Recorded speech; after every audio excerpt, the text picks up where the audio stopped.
Senhor e Mestre Jesus, mais uma vez, aportamos neste lar, buscando, Senhor, novas vibrações, novas ideias, alimentar as nossas reflexões para uma vida melhor. Que o Senhor nos abençoe este esforço de renovação e nos permita, Senhor, no entendimento fraterno, ampliar a nossa compreensão sobre os temas da vida que o Senhor nos propõe através da doutrina espírita. Que a Tua paz possa nos envolver os corações e as mentes, nos deixando tranquilos e harmonizados com a vontade de Deus e com a nossa missão aqui na Terra. Pai nosso, que estais no céu, santificado seja o Teu nome. Venha a nós o Teu reino. Seja feita a Tua vontade, assim na terra como no céu. O pão nosso de cada dia nos dai hoje. Perdoai as nossas ofensas, assim como nós perdoamos aqueles que nos têm ofendido. Não nos deixeis cair em tentação, mas livrai-nos do mal, porque Teu é o reino, o poder e a glória para sempre. Que assim seja.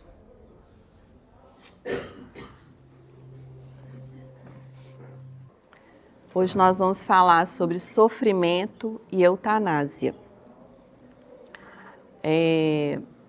Todos os temas em que a gente fala de sofrimento e morte, a gente fica muito reflexivo, né? E lembrando para vocês que a doutrina espírita, ela é defensora da vida. E na compreensão espírita, a vida não é apenas material. Então, para a gente iniciar a nossa conversa, nós vamos esclarecer que é deste ponto de vista que vamos falar. Ok? Não é do ponto de vista de isso é legal, é ilegal, isso é direito, isso não é direito, tá? Nós vamos falar da perspectiva do espírito imortal. Então, para início de compreensão, acredito que perguntar o que é sofrimento é desnecessário. Todos nós, em graus maiores ou menores, passamos por situações de dor que podem nos levar a sofrimento, prolongado ou breve. Às vezes o sofrimento é apenas de ter acordado atrasado. Muito leve, mas dependendo, o dia fica todo transtornado, aí o sofrimento aumenta. Às vezes o sofrimento é decorrente de ver o outro sofrer. E aí nós vamos ter que trabalhar a nossa compreensão da vida. Que não temos acesso a tudo que está na ficha de cada um, principalmente dos entes queridos.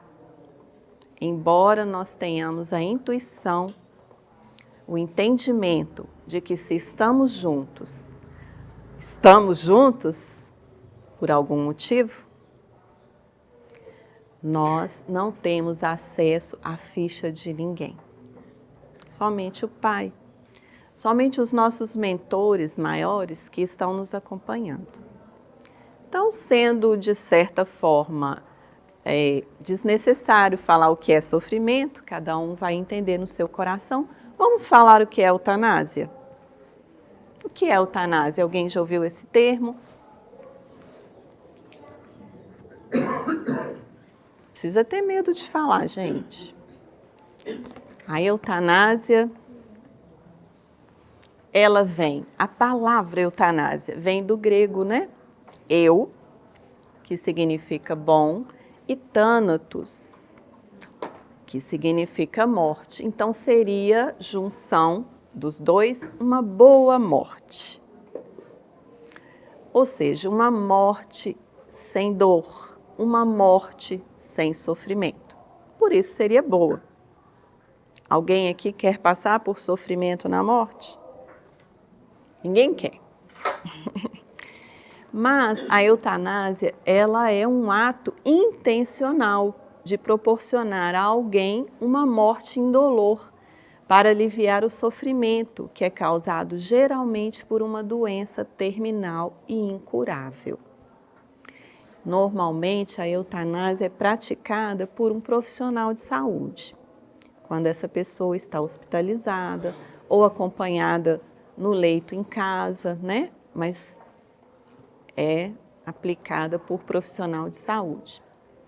E geralmente ela pode ser classificada de duas formas.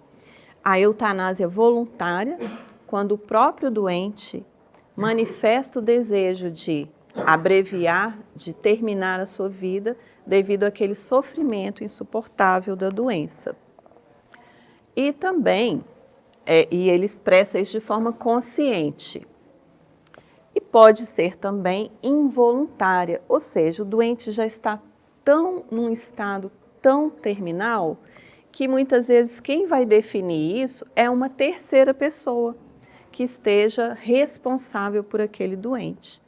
Pode ser um familiar, pode ser um amigo, pode ser até o profissional de saúde que está acompanhando.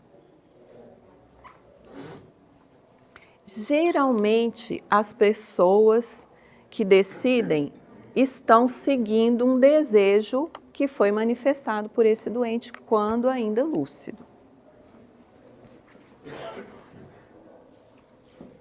E a eutanásia pode ser ativa ou passiva. Quando que ela é ativa? É quando o ato de intervir de forma deliberada para terminar a vida é o ato de intervir de forma deliberada. Ou seja, o profissional ali de saúde, geralmente o médico, né?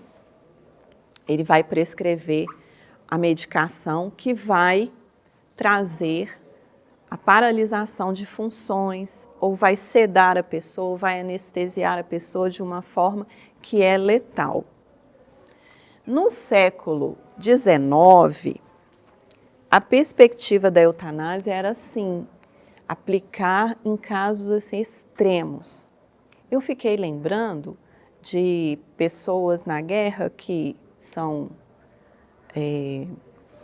soldados na guerra, né?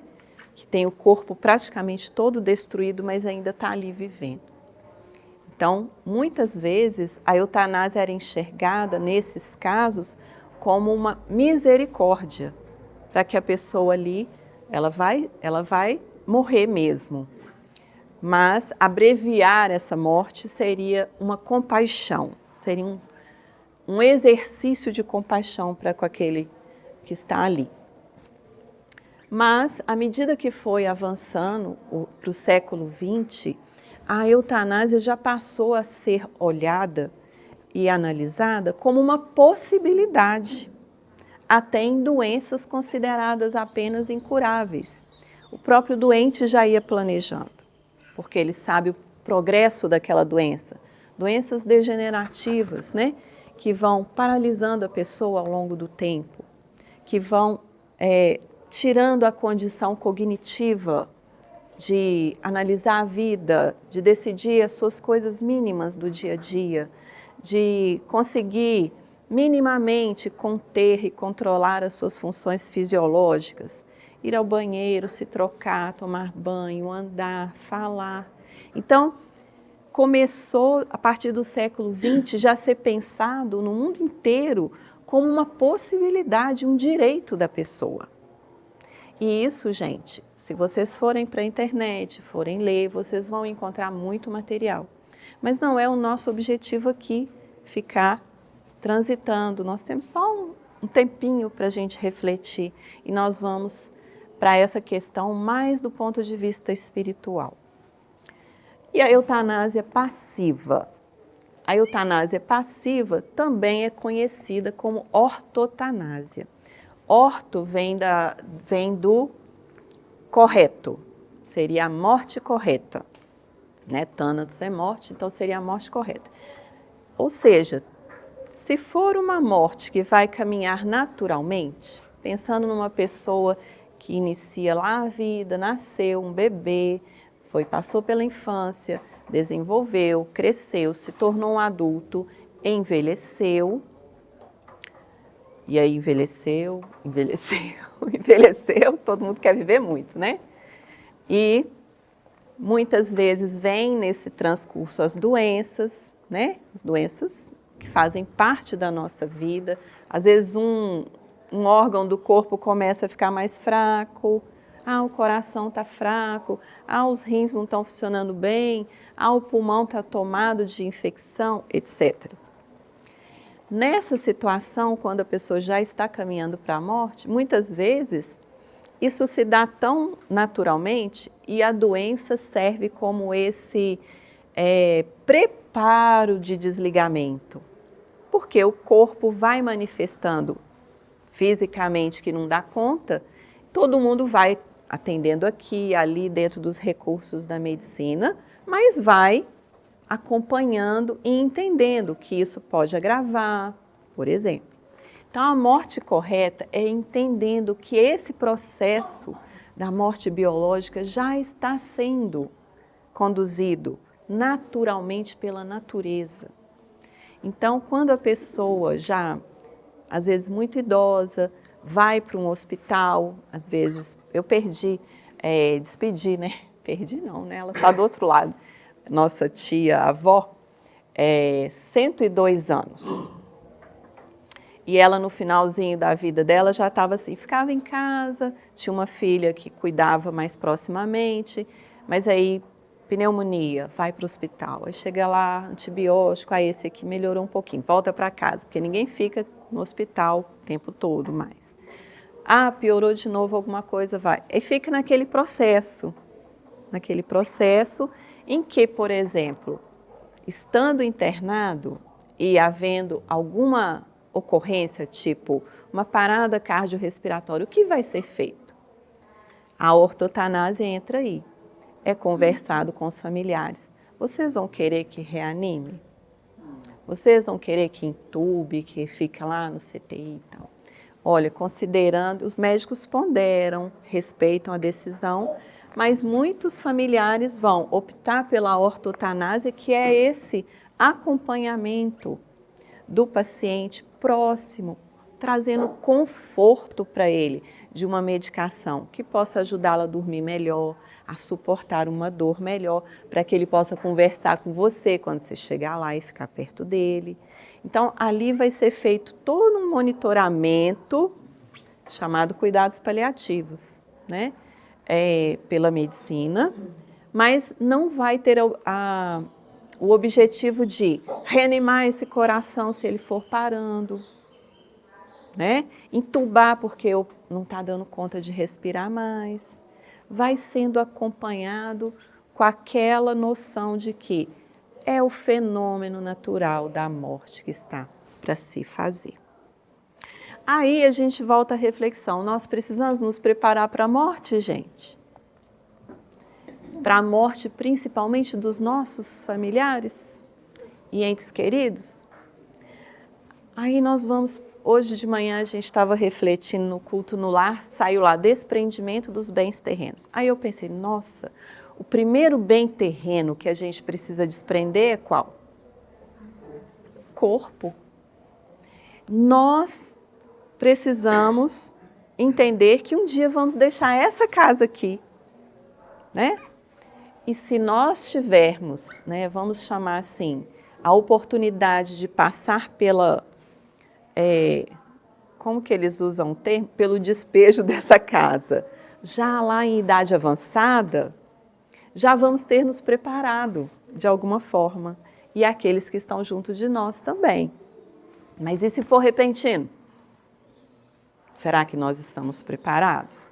Aí é o dia a dia que a gente precisa olhar como nós, enquanto indivíduo, lá no nosso foro íntimo, como é que eu estou em relação à aceitação da vontade de Deus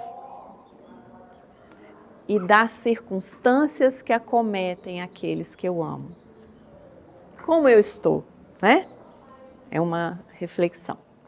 Então, essa medida da ortotanásia também precisa de ter a concordância dos familiares, tá? Se houver a concordância, isso vai ser registrado lá no prontuário do paciente no hospital, que a família optou, e o médico acompanha daquela forma. Porque a eutanásia no Brasil é considerado crime de homicídio. E se o médico, mesmo alegando que foi por uma compaixão, que estava insuportável, ele pode ter a pena um pouco minimizada, mas ainda assim ele vai ser condenado, né? No mundo, vários países já estão legalizando a eutanásia. Esses que estão em azul marinho já estão com a eutanásia ativa, né? Que é aquele que a gente viu antes, que a pessoa manifesta e o médico pode, a pessoa ou familiar, caso ele não tenha condição, o médico pode aplicar um medicamento letal nesses países de azul escuro aí. No de azul claro é a eutanásia passiva, que é a ortotanásia, tá? Que é considerada legal. Aí nós estamos vendo que o Brasil está dentro dessa categoria. Brasil aqui, tá, gente? Mostrar, né? Porque o vermelho está mostrando onde é ilegal. Não é permitido nenhuma das práticas. Quem quiser pode pesquisar mais, ampliar mais desse lado. Mas a lição de hoje está estudando esta pergunta do Livro dos Espíritos, que é a 944. Antes da gente entrar nela, alguém quer fazer algum comentário, alguma pergunta? Esse cuidado paliativo, então, é visto como eutanásia? O cuidado paliativo é o que vai ser utilizado quando a pessoa optou por ser ortotanásia.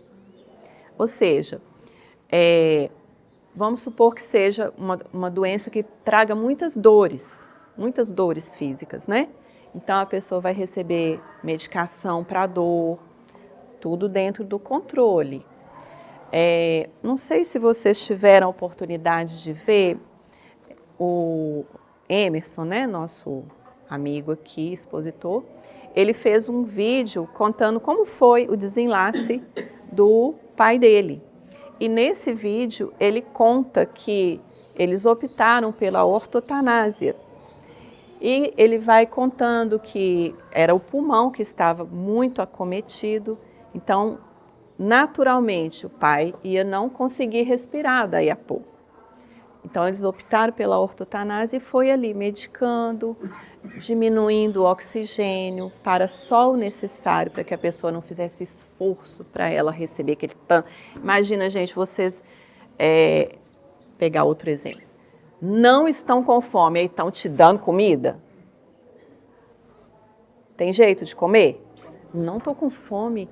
Ou não aguento processar isso. Toma comida. Não tem jeito. Então, vai minimizando essa administração daquilo que é necessário, seja uma medicação para dor, seja um sedativo para a pessoa dormir, porque a medicina já viu, já entendeu que quando a gente dorme, nosso corpo se regenera, mesmo nas doenças. Por isso os doentes ficam mais, né, às vezes dormindo.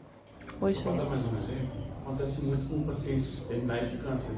Sim. Você está fazendo tratamento com radioterapia ou com quimioterapia para tentar regredir o tumor ou até mesmo manter estável a doença.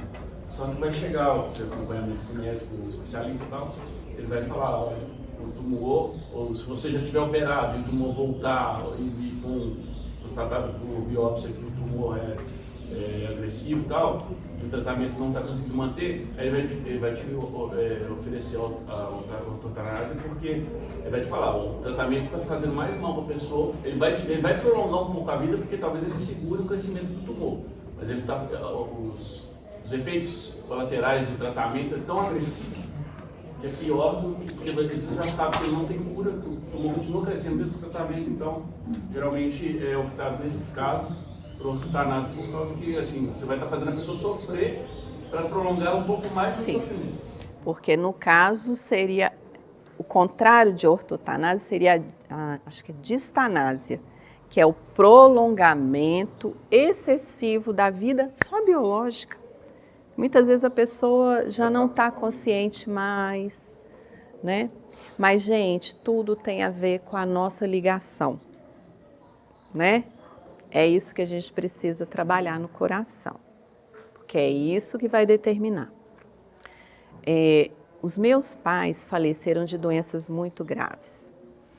A minha mãe demorou 25 dias apenas para ela partir, depois do diagnóstico.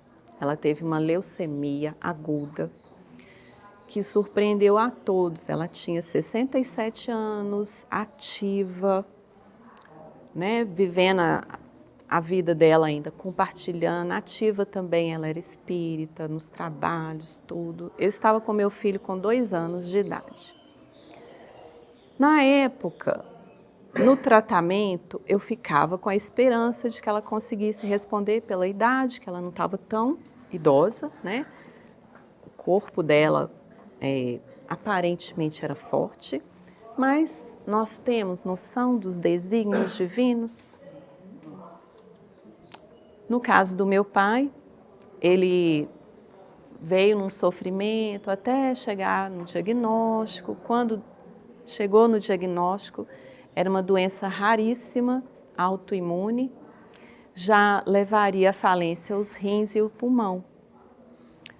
Então, nós fizemos um acompanhamento muito lá na UTI, né, na unidade intensiva, e eu me lembro de uma enfermeira que eu conhecia porque eu trabalho na área de saúde e onde eu trabalho também tem enfermeiras.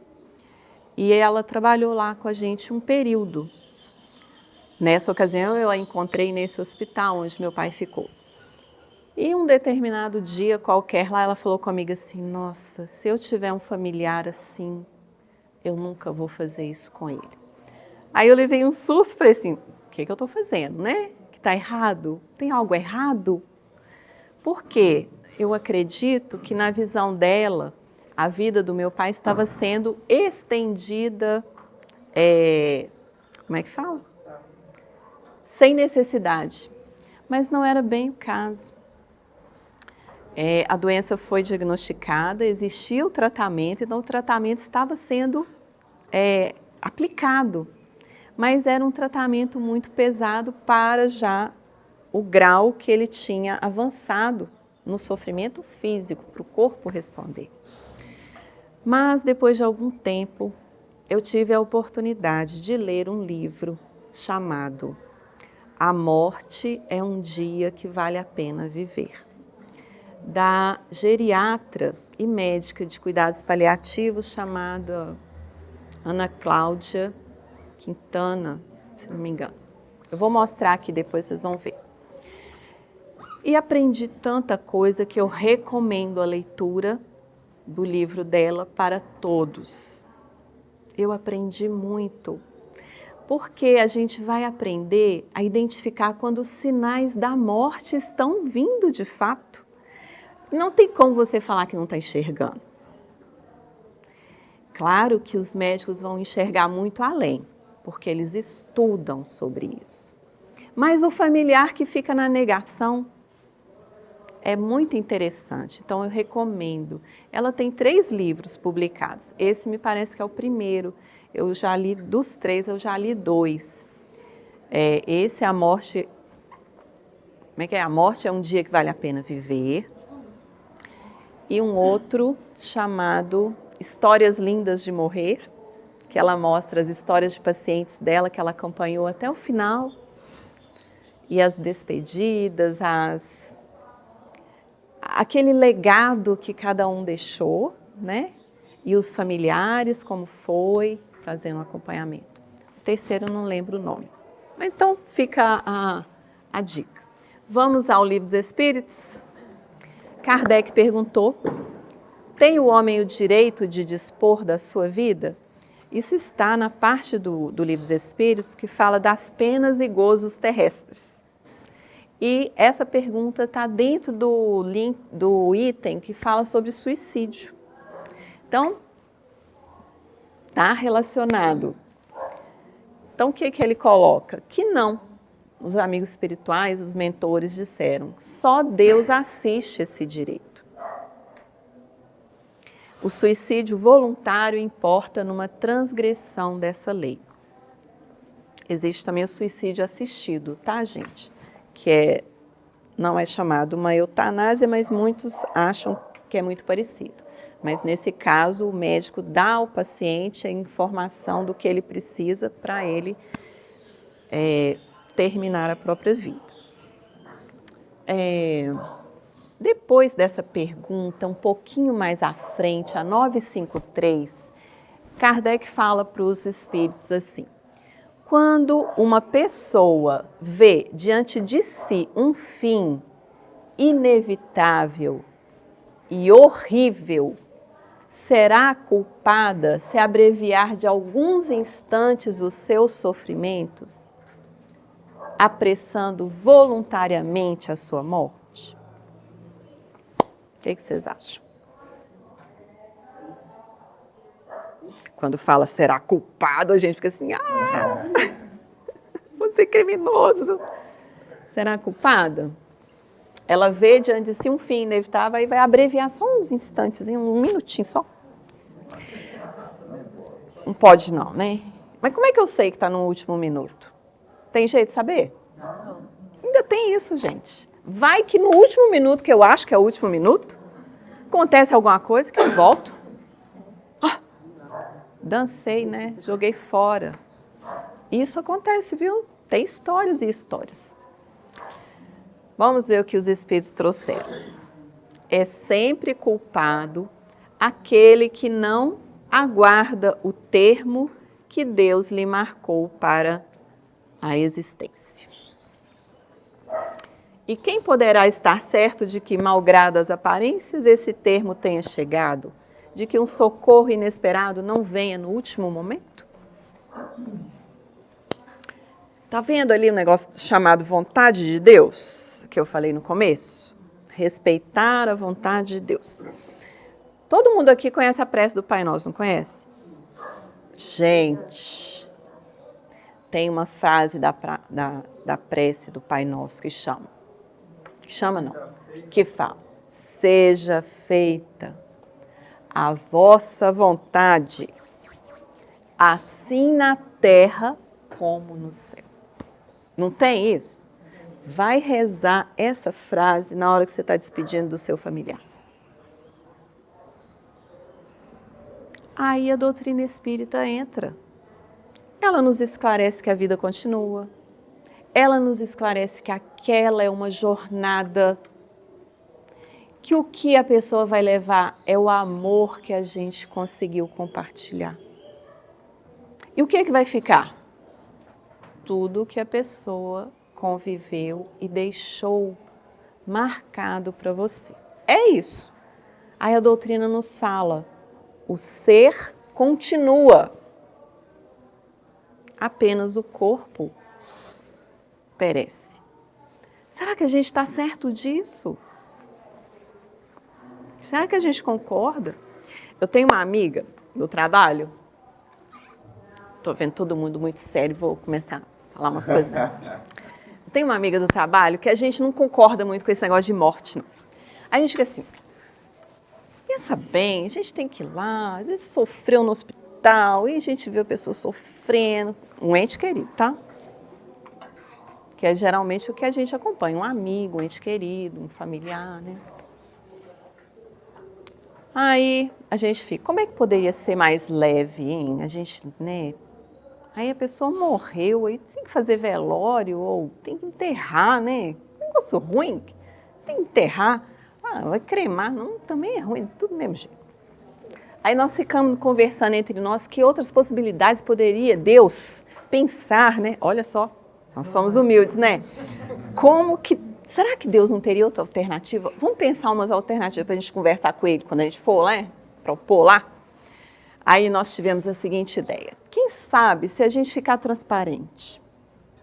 Tipo assim, você veio para viver 90 anos nessa vida. Lá para os seus 55, 60 anos, você começa levemente a ficar transparente. Vai ficando transparente. Aí as pessoas que estão do seu lado já sabem, né? Todo mundo já sabe ficar transparente, significa que a energia está acabando. Aí depois uma amiga chegou, escutando, né? As ideias ótimas, né? Falou assim, não, eu não ia aguentar se meu filho começasse a ficar transparente. Filho aí complicou, né? Quer dizer, mais jovem que a gente? Então, vamos pensar outra alternativa. Eu tô achando que essa aí tá meio fraca. Até hoje a gente não conseguiu chegar em outra, sabe? Porque, por mais que a gente pense, queira, desse jeito vai dar certo, no final fala assim, mas sempre tem uma possibilidade ali, uma exceção que não dá certo. Então, nós chegamos à conclusão que Deus é perfeito. Embora a gente não seja, porque nós vamos passar por isso e a gente sente dor. Por isso que o capítulo chama Sofrimento e Eutanásia. Vocês gostaram da minha ideia? Também estão contra? A letra A fala o seguinte, concebe-se que, nas circunstâncias ordinárias, comuns, o suicídio seja condenável. Mas estamos figurando o caso em que a morte é inevitável e que a vida só é encurtada de alguns instantes. Gente, Kardec é igual a gente. Eu aqui pensando na alternativa de como morrer. Né? Ele pensou, ele falou assim, não, a gente entende, né, que ninguém pode abreviar a sua vida, mas a morte é inevitável, são uns instantes, 30 segundos então, 1 minuto, 10. Vou abreviar 10 segundos do seu sofrimento. Viu como é que Kardec ele é bonzinho? Assim, ele pensa igual a gente, né? Aí o que eles responderam? É sempre uma falta de resignação e de submissão à vontade do Criador. Aquela frase da prece Pai Nosso. Quais, nesse caso, as consequências de tal ato? Quais são, gente, as consequências? Se a gente abreviar. Depois você vai pagar por aqueles momentos. Isso aí, transgrediu a lei de Deus. E qual a consequência? Tem uma consequência mais palpável, assim, que eu não sei se todos os casos, mas no suicídio é muito comentado que é quando, por exemplo, a pessoa ela viveria 60 anos e ela vive só 40 e aí ela se mata. Esses 20 anos sobram de fluido vital. E aí pode ser que aconteça dela continuar ali naquele sofrimento. Ligada. Ligada ao corpo por conta da sobra, né, do fluido vital. No caso do suicídio, isso mesmo. Mas aí a minha dúvida, é uma resposta, mas é uma dúvida também. Sem ser o suicídio, assim, mas no caso da eutanásia, a gente pode fazer isso com o outro? Pois é, ali, ó. Ali está falando, vai encurtar, mas a morte é inevitável. Ali está falando de suicídio, mas também entra a eutanásia, né? Aí a eutanásia aplicada por uma pessoa que vai decidir sobre você, ou você manifestou a vontade antes. Patrícia, porque nesse Espera aí só um pouquinho, Gagá. Senhor. Porque na verdade isso é tão complexo, você está falando e as coisas estão... É complexo, Por que está todo mundo em silêncio? O sonho de todos nós é sermos completistas, né? E tem um livro do André Luiz que uma jovem estava no final de vida, tinha sido um incidente muito grave e alguns obsessores a levaram a isso. Mas a equipe espiritual deu um jeitinho de aí aproveitar um dos obsessores que tinha aquela energia muito ainda material para se unir a ela, para ela viver mais um pouquinho, porque aquilo para ela seria de suma importância. E aí a gente É o caso de Marina, né? Do Sexo e Destino. Isso. A gente vê a providência divina fazendo com que os iluminados utilizem a nossa interiores para um trabalho importante. E eles eram ligados também. Futura, né, de um obsessor. Então é bem difícil mesmo. Ele era um obsessor, mas ele também a amava. Às vezes a gente ama alguém e é obsessor daquela pessoa, né? tem ciúme, apego. Onde você estava? Que hora você chega? Olha, ela não está aqui, hein? Fala dela, não. Então, quais são as consequências? Vou lá. Uma expiação proporcionada, como sempre, à gravidade da falta, de acordo com as circunstâncias. Né? Deus é que vai pesar os atenuantes e agravantes, mas a gente vai sofrer, expiar é isso, sofrer as consequências daquele ato que a gente provocou. Ô, Patrícia, Ai, em cima do que ele estava falando, né, essa questão da gente não querer o sofrimento do outro, mas enfim, é a gente também não saber lidar com esse sofrimento. Quando Sim. você proporciona, é você também não dando conta de ver seu ente querido sofrer. No caso da eutanásia, tá? Da eutanásia. E são esses momentos finais que você perde a oportunidade do resgate, né? Da espiritualidade maior para te ajudando a tomar uma consciência, se é que não tomou ainda, da necessidade daquele tempo. Né? Então a gente nunca sabe quando é o final realmente e estarmos atentos se somos nós que não queremos passar pelo sofrimento. Então a gente quer abreviar o do outro é porque a gente também não dá conta Sim. de passar por isso. Ou seja, eu estou olhando mais o meu sofrimento. E a prova é dos dois lados, né? Sim. Dos entes que precisam de passar por isso e daquele familiar também. Sim. Que é muito diferente da orto que você não promoveu, você só não deixou Acompanhou. sofrer mais. Isso. Né? Ampliar. Isso que a Gladys está lembrando é importante. A Joana de Ângeles tem uma mensagem no livro Após a Tempestade, chamada Eutanásia. E ela fala exatamente, uma das coisas que ela fala é a respeito da postura dos familiares e dos amigos, dos parentes, né? Para que a gente tenha consciência que aquela prova dura, difícil, que o outro está atravessando, todos os membros do grupo familiar, grupo de amizade, têm relação com aquilo. Então, todos nós, de alguma forma, estamos comprometidos com aquela situação. Se a gente provoca a eutanásia, como é que nós vamos responder a isso? Vai ter consequências também para nós. Então, vamos para o texto do Emmanuel de hoje, senão vai acabar o tempo nosso. Primeira frase dele. Quando te encontres diante de alguém que a morte parece nimbar de sombra, recorda que a vida prossegue além da grande renovação. Nimbar é como se estivesse aureolando assim de sombra a pessoa. Então, o que chama atenção nessa frase? Ele usa uma palavrinha ali que na hora que eu li me chamou a atenção, chama recorda.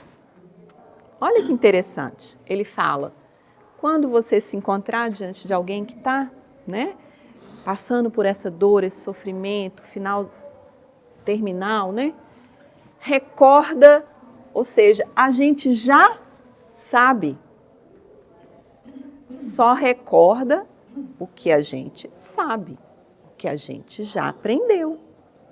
Então, Emmanuel vem lembrar, olha, recorda isso, que a vida prossegue, além da grande renovação. Ele chama a morte de grande renovação, porque a oportunidade da vida terrestre é para renovar. E a grande renovação mesmo é quando a gente retorna.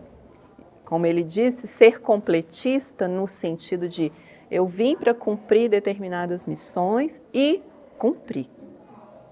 Então, o desejo de que todos nós possamos sair da vida terrestre com essa segurança de ter completado a missão. Mas é muito raro completista, né?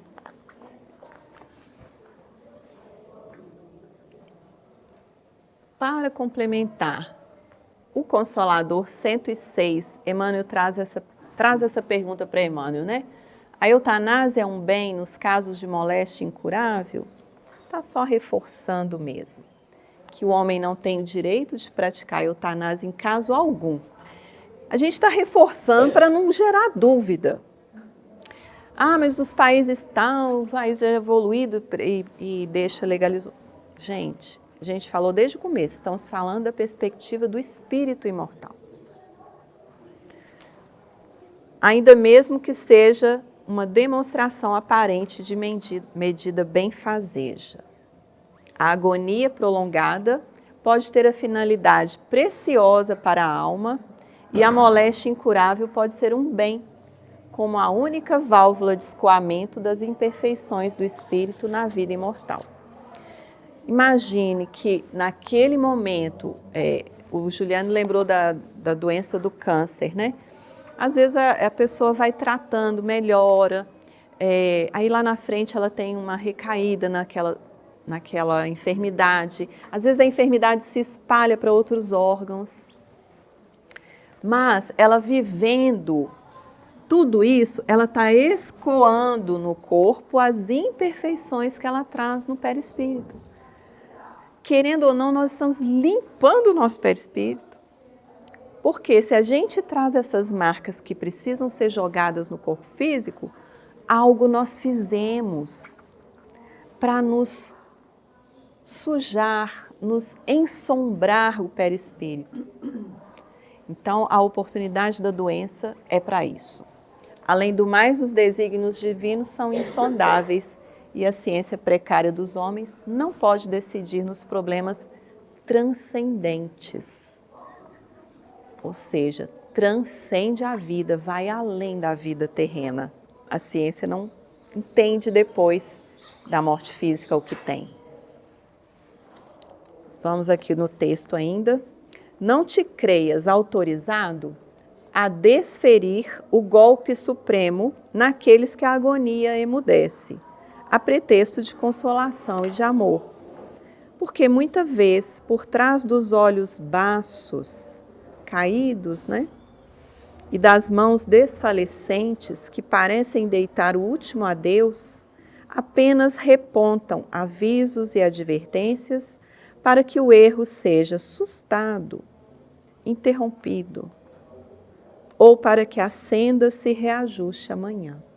Então, a gente se despedir de um ente querido que já está, alguém querido, né? Que já está nesse limiar, aquilo mostra para você, olha, algo está sendo interrompido nesse momento. Tipo, a experiência para o que ele veio, ela chega ao término. Isso me serve de advertência, gente? A morte do outro, ou encaminhar da morte do outro, nos serve de advertência? Serve. Por quê? Porque a gente, ao se deparar com a morte biológica de alguém, a gente fala, eu também vou estar aí daqui a um tempo. Né? Então, conforme a atitude que eu tenho para com o outro, eu vou criar créditos para que lá na frente outros tenham boas atitudes comigo também. Patrícia, e eu achei interessante aquele ponto que fala, a agonia prolongada pode ter finalidade preciosa para a alma, porque o meu avô materno, pai da Gaga, ele teve, eu acredito que tenha sido 18 anos de Alzheimer, por volta disso. Eu não lembro dele sem o Alzheimer, né? Eu conheci ele. É a última, né? Uma doença. E aí a gente ficava falando muito sobre isso, assim, até no culto e tudo mais, porque às vezes a gente está com aquele desejo de diminuir o sofrimento do outro e apressar aquele momento para que ele vá, né, e se tranquilize, mas às vezes o outro, no final, assim, nos últimos anos, ele mais dormia do que ficava acordado, assim, sabe? E aí a gente brincava, né, que era igual um bebê, às vezes dormia, sei lá, 18 horas por dia. Já estava mais lá do que aqui, né? E aí, assim, essa fala é tão interessante, né, que é uma finalidade preciosa para a alma, porque às vezes ele estava tentando resolver situações que ele só conseguiria naquele momento. Tendo esse tempo. E aí, como estava mais lá do que aqui, o corpo estava aqui, quietinho, recebendo todo o amor, todo o cuidado, mas lá estava resolvendo diversas questões. E se a gente interrompe, às vezes, o processo, pode ser que o espírito não consiga, né, assim, dar continuidade, ou às vezes ele fique atormentado, ou ele fique, nossa, por que fizeram isso comigo? Eu estava conseguindo resolver essas questões. Sim. Então, a gente conversava muito sobre isso. E porque alguma hora ia chegar o momento, né? Assim, então o que ele teve, né? O Alzheimer, ele não é uma doença que mata, assim, ninguém morre de Alzheimer, né? Vai tendo outras complicações. E aí ele teve como se fosse uma parada respiratória mesmo, né? Engolir e tudo mais. Então, assim, esse momento chegaria. E aí, respeitar o momento e esperar que uma hora ele vai chegar, né? Às vezes o outro está resolvendo questões que ele pediu, nossa, que eu fique então 15 anos, 18 anos, 20 anos nessa condição para eu poder tentar resolver todas essas questões. Interessante que o relato da Clarissa vai remetendo a gente à reflexão assim, como precisamos trabalhar nossa paciência, nossa ansiedade, nossa compaixão de fato, não é? Então, a gente acompanhar o outro e ser uma boa companhia. Porque se o outro já está passando por um sofrimento, aquele que está do lado não ser uma boa companhia, está impaciente, está intolerante, aí nós vamos cair em outros erros, que seria a falta de caridade, né? Que seria o descuido. E isso vai pesar no grupo. Então, que bom que vocês conseguiram acompanhar. E a gente vê na literatura espírita que mesmo o corpo pode não estar sendo bem cuidado, porque nem todo mundo tem essa assistência, tem esse mérito, né? Mas do outro lado, espiritual, não falta assistência. Claro, sempre de acordo com o merecimento de cada um. Mas quando a gente lê, por exemplo, no livro Ação e Reação, tem um caso de uma mulher lá que o filho dela era, eu vou usar o termo idiota no sentido que eles utilizavam esse termo para falar que era totalmente embotado, não se dava conta de si, né? Ele era muito deformado também e ela começou a ter um problema cardíaco. A espiritualidade foi visitar, né? Porque ela era uma mulher que esteve na mansão, né? Acho que é Mansão do Caminho, chama mansão, que era onde se reunia ali numa região próxima ao nosso lar, ainda na região do umbral, espíritos delinquentes, espíritos viciados. Então, ali eles tinham oportunidade de se regenerar, até se preparar convenientemente para reencarnar. E ficavam sob a proteção dos mentores de lá. Então, o mentor Silas, né, o assistente Silas, foi com André Luiz e Hilário para visitar essa mulher, porque ela estava nessa condição difícil. Dificuldade de respirar. Aí o filho não dava conta de ajudar ela em nada, que ele não dava conta nem de si. A espiritualidade vai lá. Silas faz uma oração, fala assim, não, Deus tem recurso em todo lugar. Na hora que ele acaba a oração, gente, começa a chegar, tipo os samaritanos, um carregando uma erva tal da natureza, outro carregando não sei o quê. Colocam tudo na água que estava do lado da cama. E o que Silas teve que fazer? Provocar a sede dela para ela tomar. Aí ela, com muita dificuldade, vai sentindo aquela sede. Ela levantou da cama, foi lá, pegou água e bebeu. Aquilo já deu um remédio para aquela situação naquele momento. Então, não nos falta nenhum socorro espiritual.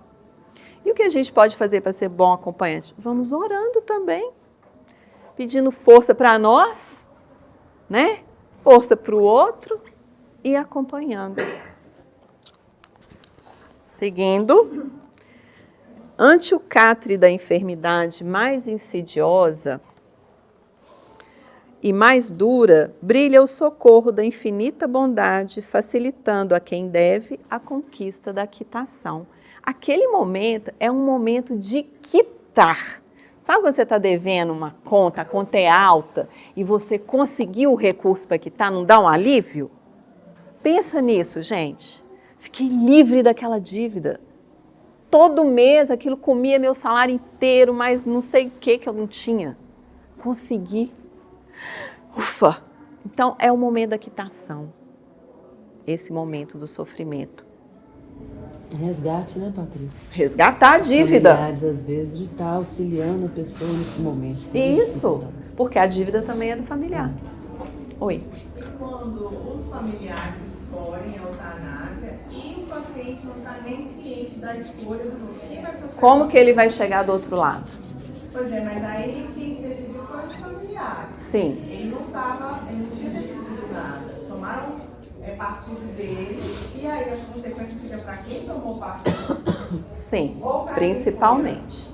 Ele também vai sofrer porque se foi abreviado o seu tempo, é igual quando você é assassinado. Foi abreviado o seu tempo. Né? Deus não programa assim, fulano vai ser assassinado porque no passado ele assassinou. Não. Ele pode passar por uma situação de perigo, mas pode não morrer.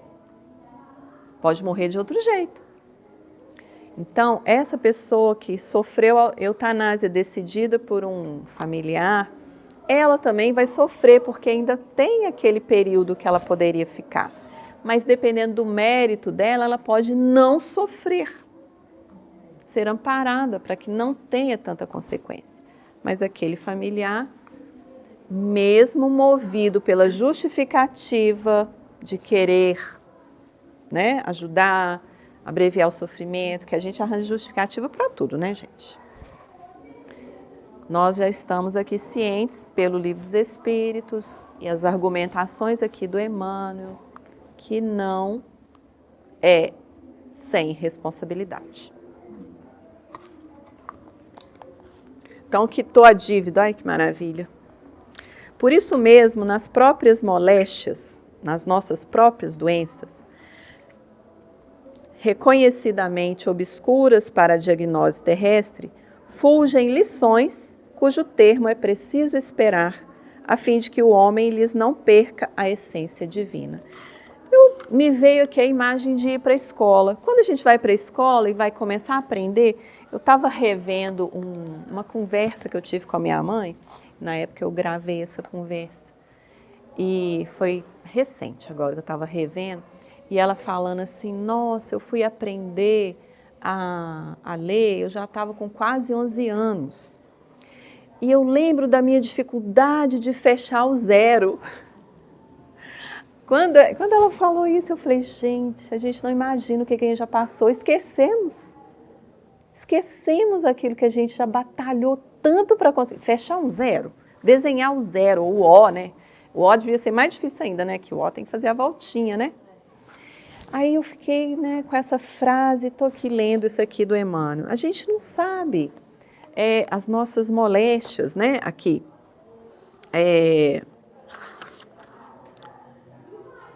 Reconhecidamente obscuras para a diagnose terrestre. A medicina não tem ainda, nem identifica um tanto de doença. A gente vai passando mal para o hospital, eles fazem um monte de exame na gente, quando faz, e não deu nada nos exames. Aí a gente volta para casa, morre. Ou a gente volta para casa, passa mal de novo, volta para o hospital, né? Aí vai, faz mais, não tem nada. Opa, será que é isso, né? Então tem muitas coisas que nós só vamos aprender a lição se nós passarmos pela lição. Será que não era bom te dar um sustinho que você vai morrer? Aí Deus faz isso com a gente. Leva a gente para o hospital, eles fazem um tanto de exame, não deu nada. Volta para casa. Aí você volta e continua a vida do mesmo jeito? Uai, você não aprendeu nada então. Não é?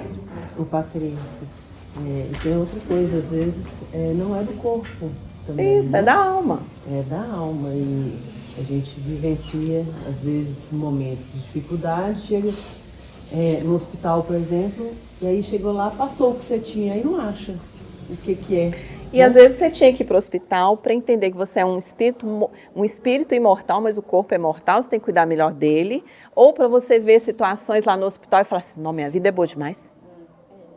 Quantas vezes a gente passa por isso, gente? Só de ir no posto de saúde tomar vacina, você já fica vendo um tanto de coisa lá. Assim, nossa senhora, eu estou ótima, não é? Então faz alguma coisa com o seu ótima.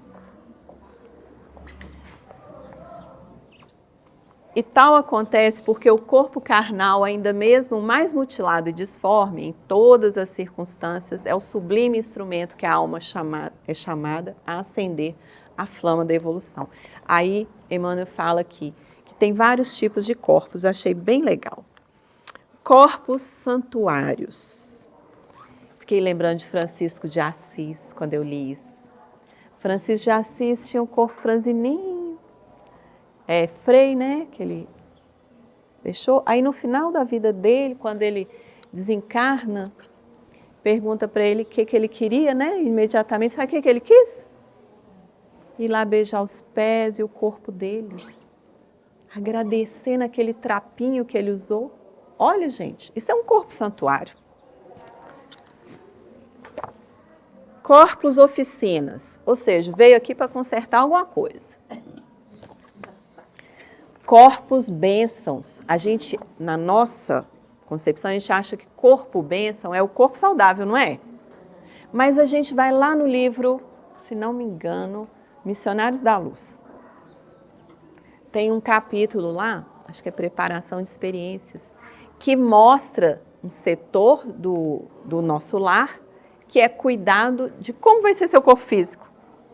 Para aqueles espíritos que têm a condição, né, de receber tamanho preparativo.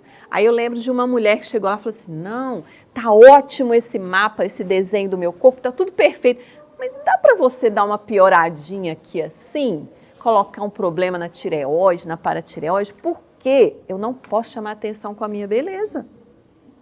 Que se eu tiver essa chance, eu vou acabar me perdendo na encarnação. Isso é um corpo bênção. Às vezes ele vem com um probleminha. Aí aquele probleminha te chama atenção, você tem que ficar cuidando. Aí você não pensa em outras coisas? Não devia? Isso é um corpo bênção. Corpos esconderijos, já ouviu falar? É aquele filho dessa senhora que eu comentei, que está lá no caso no livro Ação e Reação. É um capítulo que fala de, acho que débito estacionário, como se tivesse congelado. A pessoa foi colocada num corpo totalmente disforme, porque era um espírito que fez tanta maldade. Ele criou tantos inimigos que ele precisava ser escondido. E a misericórdia de Jesus escondeu ele num corpo disforme. Aí a gente olha e fala assim, nossa, que maldade. Porque a gente olha só da perspectiva material. Mas se for do espírito imortal, nós vamos falar que bênção. Então, corpos esconderijos, corpos flagelos, né? Ou seja, um câncer, por exemplo, que está num grau elevado, que a pessoa está se flagelando com aquilo, né? Corpos ambulâncias, esse aqui eu fiquei pensando, ambulância é que leva a gente correndo para o hospital, né? Então, corpo ambulância leva a gente, vai corrigir rápido aí.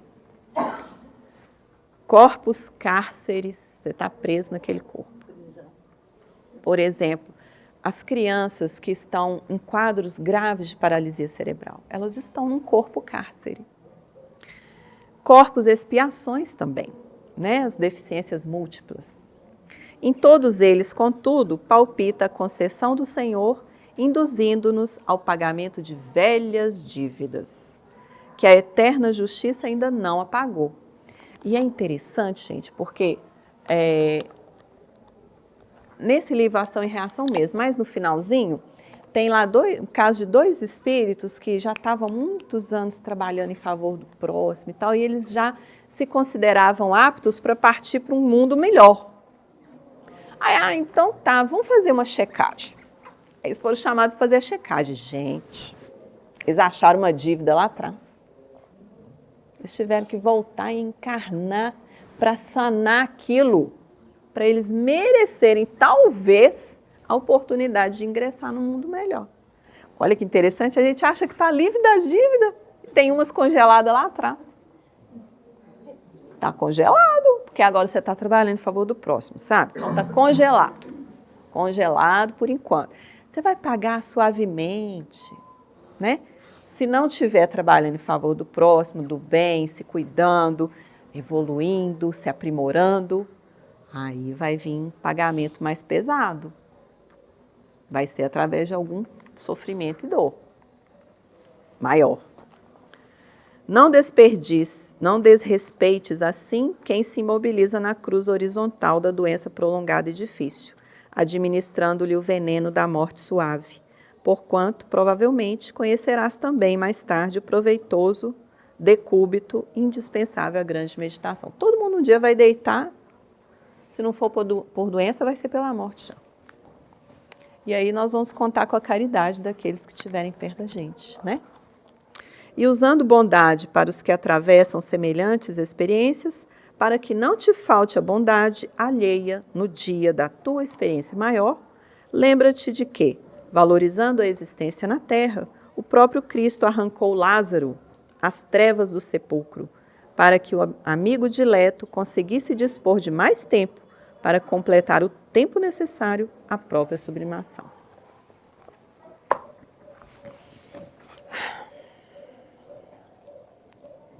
Essa é a Ana Cláudia, que eu falei, a morte é um dia que vale a pena viver. Aí tem a frase lá do livro dela, uma das frases, né? E é só pela consciência da morte que nos apressamos em construir esse ser que deveríamos ser. Se a gente não tiver a consciência de que essa morte chegará, nós não vamos construir o ser que devemos ser. Nos estudos de tanatologia, mostra para a gente o seguinte: só tem uma boa morte quem teve uma boa vida. E aí, a boa vida não é a boa vida de gozar, né? É fazer uma vida com sentido, com propósitos. Propósitos bons. Isso que nos garante atravessar o portal da morte de uma forma mais tranquila, boa, né? Gente, tinha muito mais coisa que eu gostaria de trabalhar com vocês. Infelizmente, o nosso tempo terminou. Eu vou indicar para vocês fazerem posteriormente uma leitura. No livro Obreiros de Vida Eterna, tem um capítulo chamado Desprendimento Difícil, em que o espírito de Cavalcante, ele sofre a injeção compassiva, assim é chamada, né? A eutanásia. E o amigo espiritual mostra para nós, os mentores mostram para nós, que o corpo dele fica todo enrijecido imediatamente. A morte física chegou na hora, após a injeção letal. Mas o espírito ficou coladinho ali, ligado naquele monte de células que já estavam morrendo. Infelizmente, por mais que ele teve uma vida dedicada ao bem, ele tinha muito medo da morte. Então, ele tinha dificuldade de desprender, mesmo com uma ficha de trabalho no bem. E isso fez com que ele ficasse preso aos despojos do corpo. E André Luiz, naquela aflição, falou assim: mas e agora? Nós não podemos tirá-lo? Não, com essa injeção, ele vai ter que ficar no mínimo mais umas 12 horas. Já estava assim no fim. Imagina, faltavam 12 horas, que foi abreviada pela injeção. Então, leiam esse capítulo que vocês vão aprender mais. E no livro Obreiros de Vida Eterna, capítulo 18, Desprendimento Difícil. Essa Ana Cláudia é espírita? Não, ela não é espírita. Ela é uma médica geriatra, ou seja, cuida de nós idosos, né? Que idoso a partir de 30 anos, né? O corpo já não é mais o mesmo, gente. A partir dos 30 anos, antigamente a gente morria no máximo com 40, né? Então idoso devia ser 20. A gente começava nos 20, já estava na meia idade. Agora fica prolongando, né? A gente até esquece disso. Mas ela é uma médica geriatra e quando ela estudou medicina, ela ficava muito incomodada com essa questão de, às vezes, prolongar sofrimento. Então, ela foi estudar medicamentos que possam aliviar a dor, que ela poderia usar. Estudou sobre, tem um nome, né, Gláucia? Dentro da medicina, quem estuda sobre dor e alívio de dor, que tem os medicamentos. E isso no Brasil, gente, está engatinhando, né? Mas existem profissionais que trabalham com isso. Enfermeiros, médicos, com essa perspectiva dos cuidados paliativos, ou seja, não vai curar a doença, não. mas vai aliviar e te dar qualidade de vida. Então ela tem muitas palestras no YouTube que dá para você entender e mostrar a questão do envelhecimento saudável. E ela fez os cuidados paliativos por conta dessa indignação que ela sentia de ver as pessoas sofrendo, não tendo uma boa morte, por causa dos médicos, não por causa deles. Tá? Que mais? Eu ia falar do Nosso Lar, livro, também tem um capítulo lá que chama Herança e Eutanásia, porque muitos apressam a morte do seu ente querido porque estão de olho em quê? Na herança. Então lá tem um caso de um senhor que no plano espiritual estava revoltadíssimo com o filho, que era médico e aplicou a injeção nele, já no final, ele ia falecer mesmo, mas abreviou, né? Então ele chegou muito revoltado no plano espiritual. Enquanto aqui na Terra todos ficaram brigando pelos bens, né? A mulher dele enlouqueceu. Então nós temos mesmo que pensar muito nas ações que a gente vai escolher, para que a gente possa ter a perspectiva sempre do que eu vou levar daqui. O que a gente leva daqui? Como o Emerson lembra, né, daquela frase, a gente leva daqui a vida que a gente leva. Mas no Evangelho fala, o que a gente leva daqui? Tudo que é da alma, nada do que é do corpo. Então todas as experiências, valores que eu construí é o que eu vou levar comigo, com a alma. Então, gente, eu espero que a reflexão pelo menos tenha valido a pena, que vocês continuem aí nas pesquisas, nas buscas e ampliando sempre a compreensão, tá?